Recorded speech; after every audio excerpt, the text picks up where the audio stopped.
നമസ്കാരം.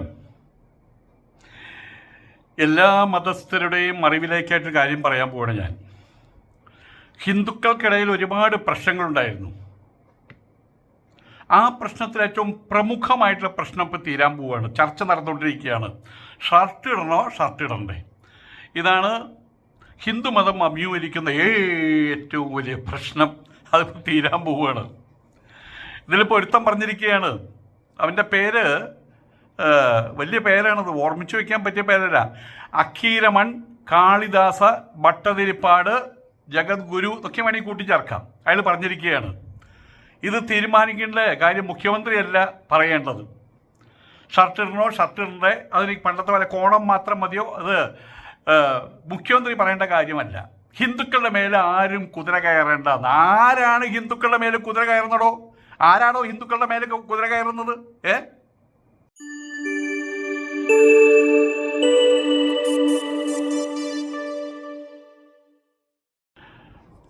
ഹിന്ദുക്കൾ പണ്ടത്തെ പോലെ കോണം ചുറ്റിയിട്ട് അമ്പലത്തിൽ പോയാൽ മതിയോ? അതോ ഇനി നാഗസന്യാസിമാർ ഒന്നുമില്ലാണ്ട് അമ്പലത്തിൽ പോകണോ? അതൊരു സൂട്ടും കോട്ടും 3 പീസ് സൂട്ട് ഇട്ടിട്ട് അമ്പലത്തിൽ പോകണോ? ഇത് വലിയൊരു ചർച്ചാ വിഷയമാണ് ഇവിടെ. എല്ലാവരും പറയുന്നതാണ് അത് തീരുമാനിക്കാൻ അത് തീരുമാനിക്കാൻ താൻ ആരാന്ന് ചോദിക്കുമ്പോൾ അതിൻ്റെ ഉള്ളിൽ വ്യംഗ്യമായിട്ടൊരു കാര്യമുണ്ട്. അത് തീരുമാനിക്കാൻ ഞാനാ. NS പറയണു ഇത് തീരുമാനിക്കാൻ ഇവിടെ മറ്റേ ശിവഗിരി സന്യാസിമാരാരാ? അപ്പം ശിവഗിരി സന്യാസിമാർ പറഞ്ഞ എന്നെ അയാളെന്ന് വിളിച്ചു. അത് വേറെ കേസ്. പണ്ട് ഇവിടെ ഈഴവന്മാരെ നായന്മാർ വിളിച്ചിരുന്നത് എന്നാ ചോനയെന്നാണ് വിളിച്ചിരുന്നത്. എന്നാ ചോനെ നിൻ്റെ ആ ചോദ്യം കൊണ്ട് വിടുവാ, ഇവിടെ കുറച്ച് പണിയുണ്ട് എന്നാണ് പറഞ്ഞിരുന്നത്. അടുക്കളപ്പുറത്താണ് ആഹാരം, അടുക്കളയിൽ ആഹാരം കൊടുക്കാറില്ല. ഇത് പറയുന്നത് 1500 വർഷം മുമ്പുള്ള സംഭവം അല്ല പറയണത്. എൻ്റെ ചെറുപ്പകാലത്തുള്ള സംഭവമാണ് പറയുന്നത്. ഞാൻ ഒന്നാം ക്ലാസ്സോ മറ്റോ പഠിക്കുമ്പോൾ ഒരു ഊടുവഴിയുണ്ട്. ആ ഊടുവഴി കൂടി വേണമെങ്കിൽ പോകാം. അപ്പം ചിലപ്പോൾ ആ ഊടുവഴി കൂടെ പോകും. എന്നെ കൊണ്ടുപോകാൻ വരുന്ന ഞങ്ങളുടെ ആ വഴിയിലുള്ള ആൾക്കാരെ മുഴുവൻ കൊണ്ടുവരാൻ വരുന്നൊരു ബേബി ചേച്ചിയുണ്ട്. അപ്പോൾ അവരുടെ കൈയും പിടിച്ച് ഇങ്ങനെ പോകും. അപ്പോൾ ഒരു ദിവസം ഞാൻ ഒറ്റയ്ക്കാണ് പോകുന്നത്. ഒറ്റയ്ക്ക് പോകുന്നത് 4-5 വയസ്സായല്ലോ. പോകുന്ന സമയത്ത് അവിടെയുള്ളൊരു തെങ്ങുമ്പിള്ള വീട്ടിലെ ഒരു സ്ത്രീ പറഞ്ഞു, മോനെ ഒന്ന് വീട്ടിൽ കയറിയിട്ട് പോകാൻ പറഞ്ഞു. അപ്പോൾ ഞാൻ വീട്ടിൽ കയറി. അപ്പോൾ ഒരു ഗ്ലാസ് വെള്ളം കൊണ്ടുവന്നു. ഇതൊന്ന് കുടിക്കും മോനെ. ഞാൻ കുടിക്കുകയും ചെയ്തു. ഞാൻ സ്കൂളിൽ പോയി. വൈകുന്നേരം ഞാൻ അറിയുന്നത് ആ സ്ത്രീയുടെ മകനുണ്ടൊരു ബാലൻ. അയാളെ വിളിച്ച് എൻ്റെ മുത്തച്ഛൻ വിളിച്ച് ചുവടുത്തങ്ങോട്ട് ഒന്ന് വെച്ച് കൊടുത്തു. ഇതെന്തിനാ വെച്ച് തന്നതെന്ന് നിൻ്റെ അമ്മയോട് പോയി വെക്കടാ പറഞ്ഞു. അതായത് നായര് കുട്ടിയായിട്ടുള്ള എന്നെ ഈഴവൻ്റെ വീട്ടിൽ കയറ്റി എന്നുള്ളത് ആ സ്ത്രീ 1-ാം തീയതി കയറ്റിയതാണ്. ഈ 1-ാം തീയതി ഐശ്വര്യമുള്ള ആളുകൾ വീട്ടിൽ കയറി കഴിഞ്ഞാൽ അത് ആ വീടിന് ഗുണം ചെയ്യുന്നൊരു ധാരണ ഇന്നുണ്ടോ അറിയില്ല, പണ്ടുണ്ടായിരുന്നു. 1-ാം തീയതി വീട് കയറുന്നത് അങ്ങനെ. അപ്പം ആ ശ്രീകരങ്ങളൊന്നും കയറ്റില്ല. അപ്പം ഞാനൊരു ശ്രീകരമാണ്, എന്നെ പിടിച്ച് കയറ്റി അതിന് അടി കിട്ടിയതാണ്. അതായിരുന്നു എൻ്റെ കുട്ടിക്കാലത്തുള്ള കാര്യമാണ് പറയുന്നത്.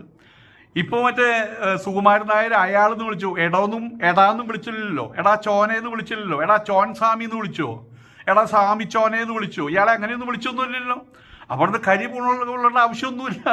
ഇവിടെ ഈ ജാതി നിലനിൽക്കുന്നിടത്തോളം കാലം ആ ജാതി പറയും ഈ ജാതിയാണ് വലുതെന്ന്, ഈ ജാതി പറയും ആ ജാതിയാണ് വലുതെന്ന്. ഇവരുള്ള സ്വകാര്യ സംഭാഷണത്തിന് മുഴുവൻ അവൻ ഇവൻ ഇവിടെ അവൻ, ആ നക്കി നായർ, അതുപോലെ തന്നെ തെങ്ങുമ നായർ എന്നൊക്കെ പറഞ്ഞ് അവഹേളിച്ചുകൊണ്ട് സംസാരിക്കുക. അപ്പം ആയതുകൊണ്ട് തന്നെ ഇവരുടെ യഥാർത്ഥ സ്വഭാവം കൃത്യമായിട്ട് പറഞ്ഞു കഴിഞ്ഞാലുണ്ടല്ലോ, ഇവർ ഈ സമൂഹത്തിൽ തന്നെ ഉൾക്കൊള്ളിക്കാൻ പറ്റാത്ത സാധനങ്ങളായിട്ട് മാറും വാസ്തവത്തിൽ. ഞങ്ങളൊക്കെ അതുകൊണ്ടാണ് മാറി നിൽക്കുന്നത്. അപ്പോൾ ഒരുത്തം പറഞ്ഞിരിക്കുകയാണ്, യോഗക്ഷേമ സഭയുടെ മുഖ്യമന്ത്രി പറയേണ്ട, മുഖ്യമന്ത്രി അല്ല പറയേണ്ടത്, ഹിന്ദുക്കളുടെ മേലെ ആരും കുതിര കയറേണ്ട. ഹിന്ദുക്കളുടെ മേലെ ആരെങ്കിലും കുതിര കയറണമല്ലോ. അത് ആരാ കുതിര കയറേണ്ടത്? അത് ഞങ്ങളാണെന്ന് അർത്ഥം. അത് ഞങ്ങളാണ്. ആരാണ് ബ്രഹ്മശ്രീ ശ്രീ ശ്രീ ശ്രീ ശ്രീ അവർക്ക് ആ കുതിര കയറാനുള്ളത്? ഇവനൊക്കെ ആരാ ബ്രഹ്മശ്രീ കൊടുത്തത്? പണ്ടുണ്ടായിരുന്നില്ലല്ലോ ഒന്നും.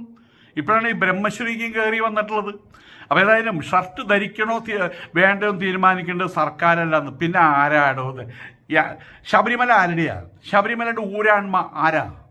ശബരിമലയിൽ ആര് തന്ത്രി വേണമെന്ന് പോലും തീരുമാനിക്കുന്ന ഊരാൺമയാണ്. അതിൽ പല ഹിന്ദുക്കൾക്ക് ആ കാര്യം അറിയില്ല.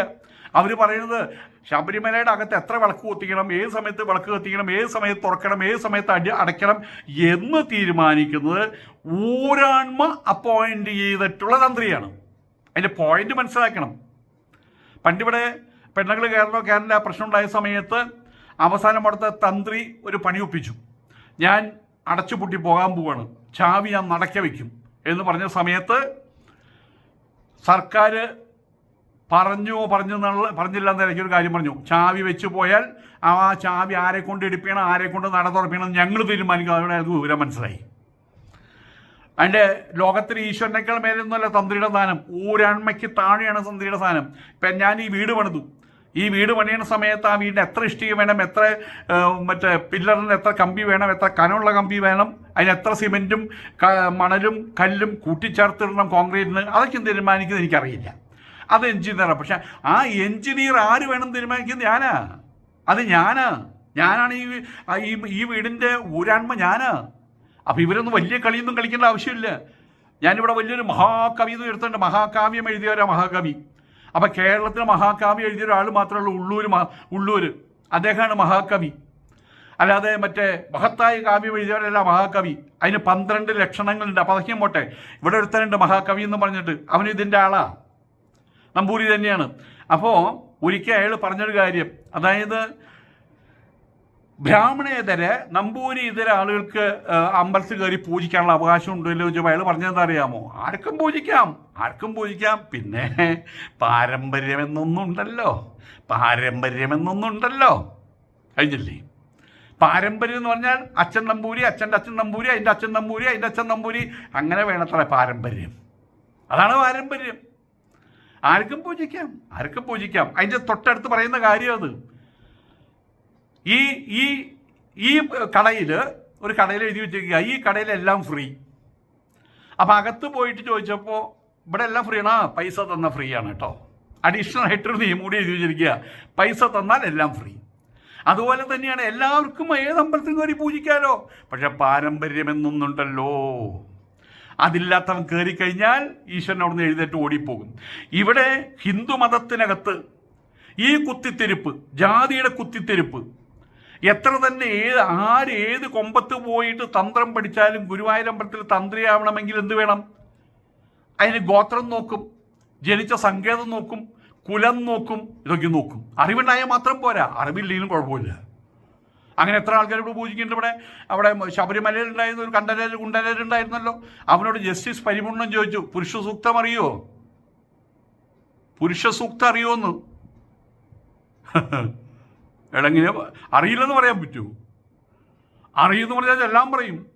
ജസ്റ്റിസ് പരിപൂർണൻ പറ്റില്ല, അയാൾക്ക് സംഭവം അറിയാം. ഓം സഹസ്രശീർഷ പുരുഷ സഹസ്രാക്ഷ സഹസ്രപാദ് സഭൂമിം വിശ്വതോ വൃത്വ അത്യധിഷ്ഠദശാങ്കുലം പുരുഷൈഹേ വേദഗും സർവം യദ്ഭൂതം യച്ച. ഇത് അയാൾക്കറിയാം, ഇവനറിയില്ല. ചോദിച്ചു, പിന്നെ താൻ ഏത് മന്ത്രം വെച്ചാൽ പൂജിക്കണേന്ന്. പിന്നെ അയാൾ അവിടെ കയറ്റിയിട്ടില്ല. കയറ്റാത്തതിൻ്റെ കാരണം അയാൾ വേലക്കാരി അന്വേഷിച്ചിട്ട് 200 കിലോമീറ്റർ കൊച്ചിയിൽ വന്നിട്ട് അവിടെ നിന്നുള്ള സംഭവം മറ്റൊന്നുമില്ല. പെണ്ണ് പിടിക്കുന്ന സമയത്ത് അയാൾ ഒന്നുമില്ലാണ്ടിരിക്കുന്ന സമയത്ത് ഫോട്ടോ എടുത്തു, അതിൻ്റെ കേസ്. അപ്പം ഇതൊക്കെയാണ് അവിടുത്തെ പാരമ്പര്യം കാര്യങ്ങൾ. എന്നാലും ജനിച്ച കുലം, ജനിച്ച സംഗീതം, ജനിച്ച ഗോത്രം, ഇതൊക്കെ നോക്കിയിട്ടാണ് അവിടെ ആളെ നിശ്ചയിക്കുന്നത്. അതിൻ്റെ മുമ്പിൽ നിൽക്കുന്ന ആരാ? ഇയാളെപ്പോലുള്ള ആൾക്ക് പറയാൻ പറ്റുമോ? ഈ യോഗക്ഷേമ സഭയുടെ പ്രസിഡന്റോ എന്താ അതിന് കോപ്പന എന്നെനിക്കറിയാം, അയാൾക്ക് പറയാൻ പറ്റുമോ? മറ്റേ അവിടെ ഷർട്ട് ധരിക്കണ്ടേ എന്നുള്ളത് അതൊന്നും വലിയൊരു കാര്യമുള്ള കാര്യമൊന്നുമല്ല. ഉത്തരേന്ത്യയിൽ പോയാൽ എന്താ, ഉത്തരേന്ത്യയിലത്തെ ദൈവങ്ങൾക്ക് ഇവിടുത്തെ ദൈവങ്ങൾക്ക് വ്യത്യാസമുണ്ട്. ഉത്തരേന്ത്യൻ ശിവൻ, ദക്ഷിണേന്ത്യൻ ശിവൻ, അങ്ങനെ ശിവനുണ്ടോ? ഉത്തരേന്ത്യൻ അയ്യപ്പൻ, ദക്ഷിണേന്ത്യൻ അയ്യപ്പൻ, അങ്ങനെ അയ്യപ്പുണ്ട്. ഉത്തരേന്ത്യയിൽ ഡൽഹിയിൽ പോയിട്ട് അമ്പലത്തിൽ പോയി കഴിഞ്ഞാൽ അവിടെ ഷർട്ട് ധരിച്ച് അകത്ത് കയറാൻ പറ്റുമല്ലോ, ഏത് വലിയ അമ്പലമാണെങ്കിലും. അപ്പം ഇതൊക്കെ ഇവിടെ ഓരോരുത്തർ ഉണ്ടാക്കി വെക്കുന്ന ഓരോ ഇളിപ്യൻ സംഭവങ്ങൾ മാത്രമാണ്. അപ്പം അതല്ല ഇവിടുത്തെ ഏറ്റവും വലിയ പ്രശ്നം, ജാതി. ഹിന്ദു മതത്തിനകത്ത് ഏറ്റവും വലിയ പ്രശ്നം ജാതിയാണ്. ഇസ്ലാമിൽ ജാതിയില്ല, അവിടെ ഗ്രൂപ്പുകളുണ്ടായിരിക്കും. അവിടെ ഇടത് ചായ്വുള്ള ആൾക്കാർ, വലത് ചായ്വുള്ള ആൾക്കാർ, അങ്ങനെയുള്ള ചായ്വുകളുണ്ടായിരിക്കും. പക്ഷേ സമസ്യയാണെങ്കിലും ഈ സമസ്യയാണെങ്കിലും ആ സമസ്യയാണെങ്കിലും മുസ്ലിം ലീഗ് ആണെങ്കിലും ജമായത്താണെങ്കിലും മുജാഹിദാണെങ്കിലും എല്ലാവരും ഒരു കാര്യത്തിൽ, ഖുറാൻ്റെ കാര്യത്തിൽ അവരാരെങ്കിലും പറയുമോ ഞങ്ങളുടെ ദൈവം ഈ ദൈവമല്ല, ഞങ്ങളുടെ ദൈവം ആ ദൈവം എന്ന് പറയൂ? അവരാരെങ്കിലും പറയുമോ ഞങ്ങളുടെ പ്രവാചകൻ ഈ പ്രവാചകനല്ല മറ്റേ പ്രവാചകനെന്ന് അവർ പറയൂ? ആയതുകൊണ്ട് തന്നെ ആ കാര്യത്തിൽ ഒറ്റക്കെട്ട. പിന്നെ ചിന്താ പദ്ധതികളുടെ കാര്യത്തിൽ അത് ഭൗതികമായിട്ടുള്ള കുറേ കാര്യങ്ങൾ മാത്രമാണ്. പക്ഷെ ഇവിടുത്തെ സ്ഥിതി ഇതല്ല.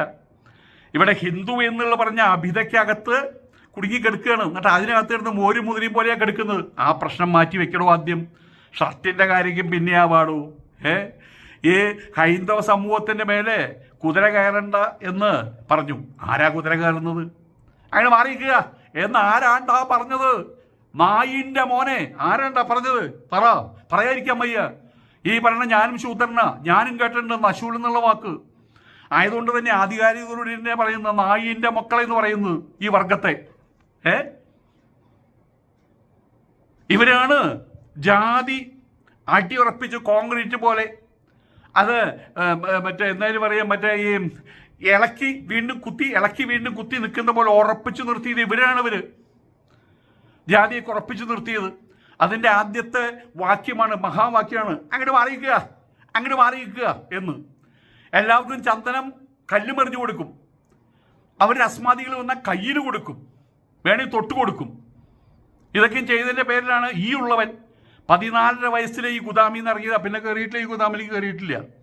ഹിന്ദു ധർമ്മത്തോട് ആഭിമുഖ്യമുണ്ട്, അതിൻ്റെ ശാസ്ത്രത്തോട് ആഭിമുഖ്യമുണ്ട്, ഖുറാനോട് ആഭിമുഖ്യമുണ്ടെന്ന് പറഞ്ഞിട്ട് ഇവിടെ കൊള്ളയടിച്ച് കിടക്കുന്ന ഒരു മുസ്ലിമിനോട് ആഭിമുഖ്യം ഉണ്ടാവുമോ? അല്ലെങ്കിൽ തമ്മാടത്തിൽ കാണിക്കുന്ന ഒരു മുസ്ലിമിനോട് ആഭിമുഖ്യം ഉണ്ടാവുമോ? അല്ലെങ്കിൽ ഒരു പെണ്ണിനെ ബലാത്സംഗം ചെയ്തു കൊന്നൊരു മുസ്ലിമിനോട് ആഭിമുഖ്യം ഉണ്ടാവുമോ? ഖുറാനോട് ആഭിമുഖ്യം, അത് ശാസ്ത്രമാണ്. അതുപോലെ തന്നെ ബ്രഹ്മസത്യം ജഗൻ മിഥ്യ, അത് ശാസ്ത്രമാണ്. ബൈബിൾ ശാസ്ത്രമാണ്. അത് കാര്യങ്ങളെ മറികടന്നു പോകുന്നതാണ്. അപ്പോൾ ആരും കുതിര കയറണ്ട എന്ന് പറയുന്ന അക്കീരമൺ കാളിദാസ ഭട്ടതിരിപ്പാടിനോടൊരു കാര്യം ചോദിച്ചോട്ടെ. ശബരിമലയിലും വൈക്കത്തും അതുപോലെ തന്നെ എന്തായാലും പറയാം നമ്മളുടെ വടക്കുന്നാഥനിലും ഗുരുവായൂരൊക്കെ പൂജ അറിയുന്നവൻ പൂജിക്കണം. ആയതുകൊണ്ട് തന്നെ നമ്പൂരി മുതൽ നായാടി വരെ, അല്ലെങ്കിൽ നായാടി മുതൽ നമ്പൂരി വരെയുള്ള ആൾക്കാരെ മുഴുവൻ അവരെല്ലാവരും ആപ്ലിക്കേഷൻ സ്വീകരിക്കണം. അവരെല്ലാം ഇൻ്റർവ്യൂ ചെയ്യാൻ ഉള്ള അനുവാദം ഉണ്ടാകണം. ആ ഇൻ്റർവ്യൂവിൽ വിജയിക്കുന്നവൻ അവൻ പറയനാകട്ടെ, പുലയനാകട്ടെ, വേട്ടുവനാകട്ടെ, യോഗക്ഷേമ സഭകാരനാകട്ടെ, അല്ലെങ്കിൽ വിശ്വകർമ്മജനാകട്ടെ, നായരാകട്ടെ, ഏതുമാകട്ടെ, അയാൾ അവിടെ വെക്കണം എന്ന് തുറന്ന് പറയാൻ പറ്റൂടോ തനിക്ക്? അപ്പം ആരാണ്ടോ ഈ ഹിന്ദുമതത്തിൻ്റെ കയ്യും കാലും ഒടിച്ചിട്ട് നടക്കാൻ പറ്റാത്ത, ഒന്നും മുന്നേറാൻ പറ്റാത്ത രീതിയിലാക്കി വെച്ചത് ആരാണ്ടോ? അത് പറയണോ? ആദ്യം അത് പറയണോ? പിണറായി വിജയൻ എടുത്ത് വലിച്ചെറി. അയാൾ ഇന്ന് വരും, നാളെ പോകും. വേറെ കമ്മ്യൂണിസ്റ്റുകാരൻ വരും, അല്ലെങ്കിൽ വേറെ കോൺഗ്രസ്സുകാരൻ വരും. അവർ ഓരോന്ന് പറയും, അത് നമ്മൾ കണക്കിലെടുക്കേണ്ട. പക്ഷേ നിങ്ങൾ പറയുന്നത് നിങ്ങൾ കണക്കിലെടുക്കണം. നിങ്ങൾ ഓരോ കാര്യങ്ങൾ പറയുമ്പോഴും ചോദ്യങ്ങൾ അപ്പുറത്ത് വേറെ ചോദ്യങ്ങൾ വരും, നിങ്ങൾ മനസ്സിലാക്കണം. ശിവഗിരി മഠത്തിലെ സ്വാമി സച്ചിദാനന്ദ അയാളുടെ പരാമർശത്തെ മുഖ്യമന്ത്രി പിണറായി വിജയൻ പിന്തുണച്ചതിനെ എതിർത്തുകൊണ്ടായിരുന്നു അദ്ദേഹത്തിൻ്റെ പ്രതികരണം. ഈ ഈഴവന്മാർ അല്ലെങ്കിൽ SNDP അതല്ലെങ്കിൽ ശ്രീനാരായണീയർ അവരൊന്ന് ഉറപ്പിച്ചു പറയാം, ഞങ്ങൾ സനാതന ധർമ്മത്തിൻ്റെ വക്താക്കളല്ല. അല്ലെങ്കിൽ അവർ ഉറപ്പിച്ചു പറയട്ടെ, ഞങ്ങൾ സനാതന ധർമ്മത്തിൻ്റെ വക്താക്കളാണ്. ഞങ്ങളുടെ ഗുരുനാഥൻ പറഞ്ഞിട്ടുണ്ട് എൻ്റെ മതം ശങ്കരമതമാണെന്ന്. 40 തവണ എവിടെയൊക്കെയോ പറഞ്ഞിട്ടുണ്ടെന്നാണ് പറയുന്നത്. എല്ലാവരും പുസ്തകമായിട്ട് മുഴുവൻ എനിക്ക് വായിക്കാനുള്ള അതിനുള്ള ബുദ്ധി എന്നല്ല, അതിനുള്ള സമയമില്ല. പുസ്തകം വായിച്ചു തീർക്കാതെ സിനിമ കാണാൻ തന്നെ സമയമില്ല. സിനിമ കാണലാണ് എൻ്റെ പ്രമുഖ വിഷയം. നല്ല നല്ല സിനിമകൾ കാണുമ്പോൾ അതൊരു സുഖമാണ്. അത് വാസ്തവത്തിൽ മനസ്സിന് കുളിർമയുണ്ടാവും. അതുകൊണ്ട് ഈ പറഞ്ഞ ബ്രഹ്മസത്യം ജഗൻ മിഥ്യ അങ്ങനെ പിന്നെ അറിയാൻ വേണ്ടിയിട്ട് ആരും പറയുമ്പോൾ ഒരു കുളത്ത് അങ്ങോട്ട് ഇടാൻ വേണ്ടിയിട്ട് പഠിക്കുന്നു മാത്രമല്ല, അതാണ് സത്യം. അങ്ങനെ ആയിത്തീർന്നു കാര്യങ്ങൾ. ഇതുകൊണ്ടൊക്കെ മാമുണ്ട് ജീവിക്കാൻ പറ്റൂ, ഈ ലോകത്തിലെ ആളുകളായിട്ട് ബന്ധം വെച്ച് ജീവിക്കാൻ പറ്റൂ. ആയതുകൊണ്ട് തന്നെ സ്വാമി സച്ചിദാനന്ദ അയാളുടെ പരാമർശത്തെ പിണറായി വിജയൻ പറഞ്ഞു അങ്ങനെ തന്നെ. പിണറായി വിജയനെ സംബന്ധിച്ചിടത്തോളം എന്തായാലും പറയാ, ഭൗതികേതര എന്തായാലും പറയാ, അവരുടെ കമ്മ്യൂണിസ്റ്റ് തിയറി ഒരെണ്ണമുണ്ടല്ലോ, വൈരുദ്ധ്യാധിഷ്ഠിത ഭൗതികവാദം. അതെന്താന്ന് ചോദിച്ചാൽ അയാൾക്കറിയില്ല. അതൊക്കെ അവിടെ പിടിക്കുന്നത്, അതൊക്കെ അറിയുന്നതൊക്കെയും അങ്ങേറ്റത് ഈ വൈരുദ്ധ്യാധിഷ്ഠിത ഭൗതികവാദം ആകെ കൂടി അറിയുന്ന 2 പേരെ ലോകത്തിലുള്ളതാണ് പറയണേ. ഒന്ന് കാറൽ മാർക്സും, ഒന്ന് ആംഗൽസും. ആരോ പറഞ്ഞതാണ്. അതിൽ തന്നെ കാറൽ മാർക്സ് അവസാനത്തെ വരി എന്താ അറിയാമോ? എല്ലാം എഴുതി വെച്ച മൂലധനം 4 വോളിയം ഇത്രയുണ്ട് എല്ലാം കൂടിയിട്ട്. അത് ചേർത്ത് വെച്ചാൽ 3 അടി ഉയരം ഉണ്ടാവും. എല്ലാം കഴിഞ്ഞ് വിലയും മൂല്യവും എല്ലാം കഴിഞ്ഞിട്ട് അവസാനം എഴുതി വെച്ചെന്ന് അറിയാമോ? ഇതൊക്കെ ഇങ്ങനെയാണെങ്കിൽ പോലും I am not a communist എന്ന്. ഞാനൊരു കമ്മ്യൂണിസ്റ്റുകാരനല്ല. അയാളൊരു സുഖലോലുപനായിരുന്നു. കടം വാങ്ങിച്ച് സുഖമായി ജീവിച്ചൊരു മനുഷ്യനായിരുന്നു അദ്ദേഹം. വലിയ പണക്കാരനായിരുന്നു, ബാക്കി നശിപ്പിച്ചു. അയാൾ എഴുതി ഞാനൊരു കമ്മ്യൂണിസ്റ്റുകാരനല്ല. അതൊക്കെയാണ് സത്യം, അങ്ങനെ കാര്യങ്ങൾ. അപ്പം ആയതുകൊണ്ട് തന്നെ ക്ഷേത്രത്തിൽ മേൽവസ്ത്രം ധരിച്ച് കയറുന്നതുമായിട്ട് ബന്ധപ്പെട്ട് പല ശാസ്ത്രീയ വശങ്ങളുണ്ടെങ്കിലും, ശാസ്ത്രീയ വശമുണ്ട്, അതൊക്കെ ഉണ്ടാക്കാവുന്ന കാര്യമുള്ളൂ. ശ്രീകൃഷ്ണൻ പെണ്ണുങ്ങൾ മറ്റേ വസ്ത്രം എടുത്തു കൊണ്ടുപോയി.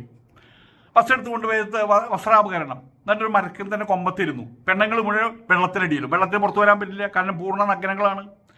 അപ്പം ശ്രീകൃഷ്ണൻ പറഞ്ഞു, കയറി വാ കൃഷ്ണ, ഞങ്ങൾക്ക് വസ്ത്രമില്ലാണ്ട് കയറി വരാൻ പറ്റില്ല. അത് ശരി, അപ്പം നിങ്ങൾക്ക് ഭഗവാന്റെ അടുത്ത് ഈ പറഞ്ഞ വസ്ത്രം വേണമല്ലേ? അപ്പോൾ ശരീരാഭിമാനം വെടിഞ്ഞിട്ടില്ല.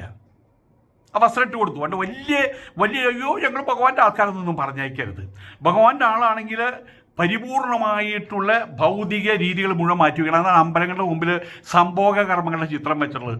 അതുപോലും കണ്ടിട്ട് ഉദാഹരണമില്ലാതെ, ലിംഗോദാഹരണമില്ലാതെ, മനഃശാഞ്ചല്യമില്ലാതെ അകത്ത് പോകണം. അങ്ങനെ അകത്ത് പോകുന്ന സമയത്ത് ശാസ്ത്രം എന്താ അറിയാമോ? ദൈവം തന്ന വസ്ത്രം അതെന്താണ്? ദിഗംബരം. ഈ ദിക്കാണ് നമുക്ക് തന്ന വസ്ത്രം, അല്ലെങ്കിൽ ഈ തൊലിയാണ് നമുക്ക് തന്ന വസ്ത്രം, അല്ലെങ്കിൽ വസ്ത്രത്തോടുകൂടി ജനിപ്പിക്കേണ്ടതല്ലേ? അപ്പം അതുപോലെ വേണം അകത്ത് പോകാൻ. പക്ഷേ അത് ആചാരം, അത് ശാസ്ത്രം, അതോടൊപ്പം മര്യാദയുണ്ട്, ലോകമര്യാദയുണ്ട്. അപ്പം ആവശ്യമായിട്ടുള്ള വസ്ത്രം ധരിക്കണം. അതാണ് ലോകമര്യാദ. എന്താണ് ആവശ്യമായിട്ടുള്ള വസ്ത്രം? നാണം മറയ്ക്കണം. പെണ്ണുങ്ങൾക്ക് മാറിടത്തിൽ 2 മുലകളുണ്ട്, അത് നാണസംബന്ധിയാണ്, നാണമുള്ള കാര്യമാണ്, അത് മറയ്ക്കണം. യോനി ഭാഗം മറയ്ക്കണം, നിതംബം മറയ്ക്കണം. ശരിയാണ്. ആണുങ്ങൾക്ക് മാറിയിടം മറയ്ക്കേണ്ട ആവശ്യമുണ്ടോ? അങ്ങനെയാണെങ്കിൽ അവർക്ക് മാറിയിടം കാണിച്ചോണ്ടല്ലേ നടക്കേണ്ടത്? നമ്മളുടെ സിനിമാ നടനുള്ള നടിച്ചിട്ട് ആ കൽപ്പറ്റയിലുള്ള സിനിമ നടൻ, അങ്ങനെ പേര് ഞാൻ ഓർക്കുന്നില്ല, മമ്മൂട്ടിയുടെ സിനിമയിലേക്കും കാണാം. അങ്ങനെ ശരീരം ഞാൻ അങ്ങനെ കണ്ടോ പറഞ്ഞു, തൻ്റെ ശരീരം ഒന്ന് കാണണമെന്നാണ് പറഞ്ഞ ആദ്യം. എന്നിട്ട് എന്നെ അങ്ങനെ ഒരു കൈ കൊണ്ട് അങ്ങനെ പിടിച്ചു ഉയർത്തി. അപ്പം അങ്ങനെ ശരീരം കാണാനാണ് കുതിക്കുന്നത്. ആ സമയത്ത് സിനിമാ നടിയുടെ ഏതൊരു സിനിമാടിയെ കണ്ടിട്ട് പറയാം, എനിക്ക് നിൻ്റെ ശരീരം ഒന്ന് കാണണം എന്ന് പറഞ്ഞാൽ അടി കിട്ടില്ലേ? അപ്പോൾ പുരുഷന്മാർക്ക് അവിടെ നാണമില്ലാത്തതുകൊണ്ട് പുരുഷന്മാർ ഷർട്ട് ഇടേണ്ട ആവശ്യമില്ല. ആ ഭൗതികമായിട്ടുള്ള അവസ്ഥകൾ മറച്ചുകൊണ്ട് ഭഗവാനിലേക്ക് കയറേണ്ട ആവശ്യമില്ല. ഇതൊക്കെ അതിൻ്റെ ശാസ്ത്രങ്ങളാണ്. പക്ഷേ കാലം പുരോഗമിക്കുന്ന സമയത്ത് പല കാര്യങ്ങളും മാറ്റം വെക്കേണ്ടി വരും. ചുരിദാർ ഇട്ടിട്ട് അവിടെ കയറാൻ പാടില്ല എന്ന് പറഞ്ഞ് ലഹളി ഉണ്ടാക്കിയിട്ട് കുറേ പെണ്ണുങ്ങൾ പോയിട്ട് ഭഗവാനെ ഞങ്ങൾ കഴിഞ്ഞ കുറച്ച് കാലമായിട്ട് ചൂരിദാർ ധരിച്ച് ഇവിടെ വരാറുണ്ടായിരുന്നു. അതുകൊണ്ട് ഇയാളൊരു മാപ്പാക്കണം എന്നവിടെ പറയിപ്പിച്ചതാ. അതിൻ്റെ ഒരാഴ്ച കഴിഞ്ഞ സമയത്ത് അവിടെ പ്രശ്നം വെച്ച സമയത്ത് ഇവൻ ഭഗവാനോട് ചോദിച്ചു, ഹലോ കൃഷ്ണനല്ലേ? അതെ തനിക്കിവിടെ ഈ പെണ്ണുങ്ങൾ ചൂരിദാറിട്ട് വരുന്നുണ്ട്, വല്ല കുഴപ്പമുണ്ടോ? ഒരു കുഴപ്പമില്ല, പെണ്ണുങ്ങൾ ഒന്നുമില്ലാണ്ട് വരുന്നത് എനിക്കിഷ്ടം. അറിഞ്ഞുകൂടോ എൻ്റെ കാര്യം? ശ്രീകൃഷ്ണ പറഞ്ഞേ. അപ്പോൾ ഇയാൾ പറഞ്ഞു ചുരിദാറിട്ട് വരാം. അപ്പോൾ ചുരിദാറിട്ട് പോകുന്നുണ്ട് അവിടെ. ഇതൊക്കെ ഓരോ കൊഞ്ഞാണൻ വിദ്യകൾ ആളുകൾ ഉണ്ടാക്കി വെക്കുന്നതിൽ ഇതൊക്കെ ഓരോ കൊഞ്ഞാണൻ വിദ്യകൾ. ഇപ്പം രസം എന്താണെന്ന് വെച്ചാൽ ഇവിടെ NSS general secretary Sukumaran Nair പറയാണ് ഷർട്ട് ഇട്ട് കയറേണ്ട ആവശ്യമൊന്നുമില്ലെന്ന്. ഉടനെ തന്നെ ഇപ്പുറത്ത് ശിവഗിരിയിലത്തെ അയാളുടെ പേരെന്താണ്, ആനന്ദന്മാർ, അവർ പറയും താൻ ആരാത് പറയാൻ, ഷർട്ടിട്ട് കയറാൻ പാടില്ല.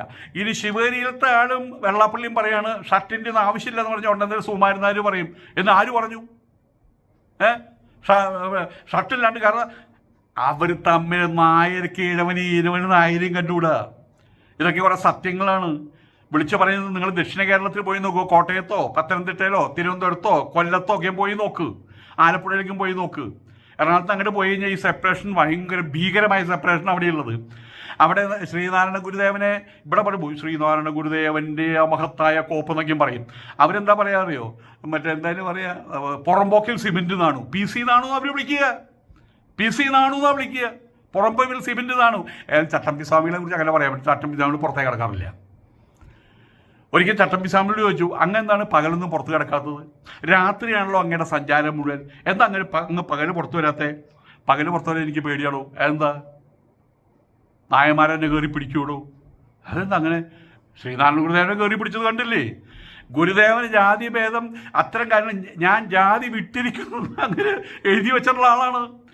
SNDP വിറ്റിരിക്കുന്നത് എഴുതി. SNDP തുടങ്ങിയത് എവിടെയാണ്, മറ്റെന്തായാലും സംഘം തുടങ്ങിയത് കുറുക്കഞ്ചേരിയില്ല. അത് കഴിഞ്ഞ് അവരുടെ ഇളിപ്യൻ പരിപാടി കണ്ട് അങ്ങനെ അത് വിട്ടതാണ് വാസ്തവത്തിൽ.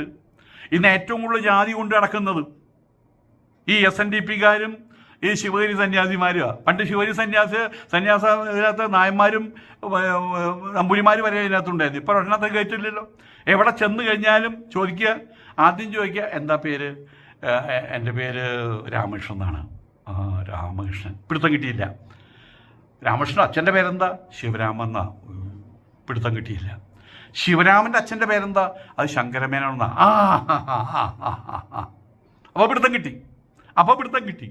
അപ്പം ഏതായാലും ഞങ്ങൾക്ക് ജാതിയില്ല മതമില്ല എന്നൊക്കെയും പറഞ്ഞ് നടക്കുന്നൊക്കെ ഒരു തരം പോക്കണക്കേടാണ്. എല്ലാവർക്കും ഉണ്ട്. ഈ പറഞ്ഞ അക്കീരമൻ കാളിദാസ ഭട്ടതിരിപ്പാട് ഹിന്ദുധർമ്മത്തെ മേലോട്ട് വളർത്താൻ ശ്രമിക്കുക. ആദ്യം ഇല്ലാതാക്കേണ്ടതെന്ന് അറിയാമോ? ജാതി. അതിനുവേണ്ടി സംസാരിക്കുകയും ചെയ്യണം. അത് സംസാരിക്കില്ല. പണ്ട് ഒരു നാട്ടുകൂട്ടം കൂടി, അപ്പോൾ ഒരു കസേരയിട്ടിരിക്കുകയാണ് സിംഹാസനം പോലെ. അതിൽ നാട്ടുകൂട്ട തമ്പുരാന്മാർ വന്ന് ആനസ്തനസ്ഥനായി. അതിൻ്റെ മുമ്പിൽ മണലിൽ ഈ ഭാഗത്ത് ഒരു 10 പേര്, ഈ ഭാഗത്ത് ഒരു 10 പേര്. തമ്പുരാന് നടുവിൽ അവിടെ ഇരിക്കുന്നുണ്ട്. വീശാൻ ആൾക്കാരൊക്കെ അവിടെ ഇരിക്കുന്നുണ്ട്. അങ്ങനെ ഇരിക്കുന്ന സമയത്ത് തമ്പുരാൻ ചോദിച്ചു, എന്താ നിൻ്റെ പേര്? അപ്പോൾ അമ്പലത്തിൽ ഉത്സവം നടത്താനുള്ള ഒരുക്കത്തിലാണ് കേട്ടോ. അതിൻ്റെ കമ്മിറ്റി സാധനങ്ങൾ അവിടെ വന്നിരിക്കുന്നത്. തമ്പുരാനി പറ്റുള്ള വല്ല വിലയുണ്ടോ? എന്താണ്ടാവും നിൻ്റെ പേര്? എൻ്റെ പേര് രാമകൃഷ്ണൻ എന്നാണ്. എന്താ നിൻ്റെ ജാതി? ഞാൻ നായരാണ്. ആ, എന്താ നിൻ്റെ അമ്മയുടെ പേര്? ഭാർഗവി എന്നാ. പുത്തൻ വീട്ടിലെ ഭാർഗവിയാണോ? അതെ. ആ, ഭാർഗവിക്ക് സുഖമൊക്കെയല്ലേ? ഓ അതെ. ആ, ഞാൻ അന്വേഷിച്ചു എന്ന് പറ. പുത്തൻ വീട്ടിലെ ഭാർഗവി. അപ്പം അത് പോട്ടെ. അപ്പം ഇരിക്കുന്ന ആകെ മനസ്സിലായില്ലേ? അപ്പം ഏതായാലും അടുത്ത ആളോട് ചോദിച്ചു, എന്താണ്ടാ നിൻ്റെ പേര്? എൻ്റെ പേര് കൈക്കോട്ടുന്നാ. എന്താ നിൻ്റെ ജാതി? ഞാൻ അങ്ങോട്ട് മാറിയിരുന്നോളാം. അപ്പം അല്ലെങ്കിൽ ഇയാൾ പിടിച്ച് അങ്ങോട്ട് മാറിയിടാന്ന് പറയും. അതിന് മുമ്പേ ആളങ്ങോട്ട് മാറിയിരുന്നു. അപ്പോൾ ജാതി മനസ്സിലായില്ലേ? ഇങ്ങനെ ഓരോരുത്തരോടും ചോദിക്കുകയാണ്, ഇയാളുടെ ജാതി എന്താ? എന്താ പേര്? എൻ്റെ പേര് ശാർങ്ങധരൻ എന്നാണ്. എന്താ ജാതി? നമ്പൂരിയാണേ. നമ്പൂരിയാണേ. എന്നിട്ടെന്താ ഇങ്ങനെയായേ? ഹൈ കഷ്ടം. താനുണ്ടാ കമ്മിറ്റിയിൽ ഈ വിറ്റകളുടെ കൂട്ടത്തിൽ? ഉണ്ട്. ഇനി തൻ്റെ പേരെന്താ? എൻ്റെ പേര് രാഘവൻ എന്നാണ്. എന്താ ജാതി? ഞങ്ങൾക്കങ്ങനെ ജാതി മതം മനസ്സിലായി. ഒരു ജാതി ഒരു മതത്തിൻ്റെ ആളല്ലേ? മനസ്സിലായി. ഇനി പറയണ്ട, മനസ്സിലായി. ഇതാണ് സ്ഥിതി. ഇതാണ് കേരളത്തിലെ സ്ഥിതി. ഇതൊന്നും തേച്ച് മാച്ച് കളയാൻ പറ്റില്ല. ബ്രഹ്മാവിനോട് പോയി ചോദിച്ചു, കേരളത്തിൽ ഇന്ത്യക്ക് എന്നാണ് ഒളിമ്പിക്സിൽ ലോകകപ്പിൽ ഫുട്ബോൾ കിരീടം കിട്ടുക ചോദിച്ചപ്പോൾ അങ്ങനെ പറഞ്ഞു അതിന് ഏകദേശം ഒരു 800 കൊല്ലം പിടിക്കുന്നത്. ഇങ്ങനെ ഓരോന്നിനോരോന്ന് കണക്ക് പറഞ്ഞു. അവസാനത്തെ ചോദ്യം, എന്നാണ് ഈഴവനും നായരും കേരളത്തിൽ യോജിക്കുക? അതിന് ബ്രഹ്മാവ് പറഞ്ഞ മറുപടി എന്താണെന്നറിയാമോ? അതിനെക്കുറിച്ചൊന്നും എനിക്ക് പറയാൻ പറ്റുള്ളൂ. അപ്പോഴേക്കും ഞാൻ ചത്തുപോയിട്ടുണ്ടാവുമെന്ന്. കൽപ്പം കഴിഞ്ഞാലും 1000 കോടി കൊല്ലം കഴിഞ്ഞാലും ഇപ്പോഴത്തെ ബ്രഹ്മാവിൻ്റെ കാലം കഴിഞ്ഞാലും അടുത്ത ബ്രഹ്മാവ് ഹനുമാനാണ് കേട്ടോ. ഇപ്പോഴത്തെ അപ്പോയിൻ്റ് ചെയ്ത് വെച്ചിട്ടുണ്ട്. ഇപ്പോഴത്തെ ബ്രഹ്മാവിൻ്റെ കാലം കഴിഞ്ഞാൽ ഇവർ യോജിക്കാൻ പോകുന്നില്ല. ജാതിയുടെ പേരിലുള്ള സമസ്യ പ്രഹേളിക അത് ഹിന്ദു മതത്തെ തകർത്ത് തരിപ്പണമാക്കിയിട്ട് എല്ലാ കാലഘട്ടത്തിലും ഇനിയും അങ്ങനെ തന്നെ സംഭവിക്കുക. പിന്നെ ആളുകൾ കാണാൻ വേണ്ടി സർവ്വജാതി സമ്മേളനമൊക്കെ നടത്തും, അത്രമാത്രം. ശിവഗിരിയെ സംബന്ധിച്ചിടത്തോളം വേറെ സന്യാസിമാരെ അവർക്ക് ഇഷ്ടമല്ല. കാരണം അവർ ദശനാമി സമ്പ്രദായത്തിൽ പെട്ടതല്ല. അവർ ശങ്കരൻ്റെ ദശനാമി സമ്പ്രദായത്തിൽ പെട്ടതല്ല. ആയതുകൊണ്ട് അവിടെയുള്ള ആൾക്കാർക്ക് സച്ചിദാനന്ദ എന്ന പേരുള്ളൂ. അതിലുള്ള സരസ്വതി എന്ന് പേരുണ്ടാവില്ല, അതിലുള്ള പുരി എന്ന് പേരുണ്ടാവില്ല, അതിൻ്റെ പേരിൽ ഗിരി എന്നുള്ള പേരുണ്ടാവില്ല. ആയതുകൊണ്ട് ഇവിടെ സമ്പ്രദായത്തിൽപ്പെട്ട സന്യാസവർഗമല്ല അത് വേറെ കേസ്. ഇങ്ങനെ ഒരുപാട് കാര്യങ്ങളുണ്ട്. പിന്നെ എന്താണെന്ന് വെച്ചാൽ മലർന്നു കിടന്ന് തുപ്പണ്ടല്ലോ എന്ന് കരുതിയിട്ടാണ്. പക്ഷെ ഇങ്ങനത്തെ ഓരോ പ്രശ്നങ്ങൾ വരുമ്പോൾ തുപ്പാണ്ടിരിക്കാൻ പറ്റില്ല സുഹൃത്തുക്കളെ. ഹിന്ദു എന്ന് പറഞ്ഞ് ജീവിക്കുന്നതിലൊക്കെ സത്യം പറഞ്ഞാൽ എന്നെ സംബന്ധിച്ചിടത്തോളം സനാതന ധർമ്മ പദ്ധതി, ഉപനിഷത്ത് പദ്ധതി, അതിനോട് എനിക്ക് ആഭിമുഖ്യമുണ്ട്, സ്നേഹമുണ്ട്. ബാക്കിയെല്ലാം മാനുഷികം. മനുഷ്യനെ മനുഷ്യൻ കാണുന്നു, മനുഷ്യനെ മനുഷ്യൻ സ്നേഹിക്കുന്നു, നല്ല മനുഷ്യനെ വേർതിരിച്ചറിയുന്നു, ചീത്ത മനുഷ്യനെ വേർതിരിച്ച് കണ്ട് അകറ്റി നിർത്തുന്നു. അല്ലാണ്ട് ഹിന്ദു ആണോ നമ്മുടെ ആള് എന്ന് ഞാൻ പറയാറില്ല.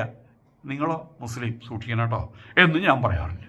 നല്ലവർ കെട്ടവർ എല്ലാ വർഗത്തിലും ഉണ്ട്. ജന്തുമതത്തിൽ അത് കുറച്ച് കൂടുതലാണ്. 99% അത് തന്നെയാണ്. ജാതിയുടെ നിന്റെ പേര് അറിഞ്ഞ് നടക്കുന്ന കുറേ എളിഭ്യന്മാർ, സ്വയം നശിക്കുന്നവർ. നമസ്കാരം.